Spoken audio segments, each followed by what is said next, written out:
My fellow Americans, I want to speak to you tonight about the troubling events of the past week. As I have said, the incursion of the U.S. Capitol struck at the very heart of our republic. It angered and appalled millions of Americans across the political spectrum. I want to be very clear. I unequivocally condemn the violence that we saw last week. Violence and vandalism have absolutely no place in our country and no place in our movement. Making America great again has always been about defending the rule of law, supporting the men and women of law enforcement, and upholding our nation's most sacred traditions and values. Mob violence goes against everything I believe in and everything our movement stands for. No true supporter of mine could ever endorse political violence.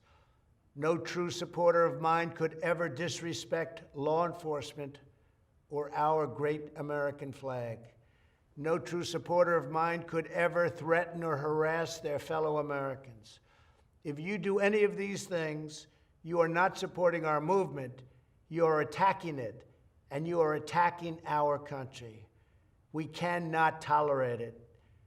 Tragically, over the course of the past year, made so difficult because of COVID-19, we have seen political violence spiral out of control. We have seen too many riots, too many mobs, too many acts of intimidation and destruction. It must stop. Whether you are on the right or on the left, a Democrat or a Republican, there is never a justification for violence. No excuses, no exceptions. America is a nation of laws. Those who engaged in the attacks last week will be brought to justice.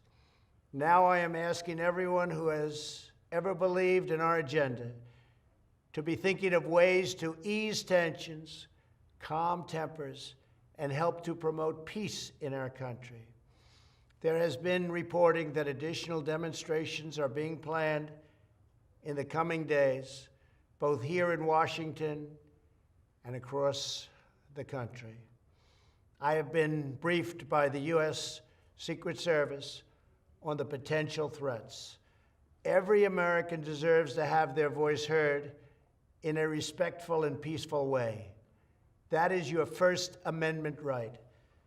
But I cannot emphasize that there must be no violence, no law-breaking, and no vandalism of any kind.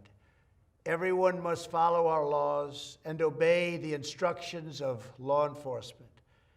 I have directed federal agencies to use all necessary resources to maintain order. In Washington, D.C., we are bringing in thousands of National Guard members to secure the city and ensure that a transition can occur safely and without incident. Like all of you, I was shocked and deeply saddened by the calamity at the Capitol last week. I want to thank the hundreds of millions of incredible American citizens who have responded to this moment with calm, moderation, and grace.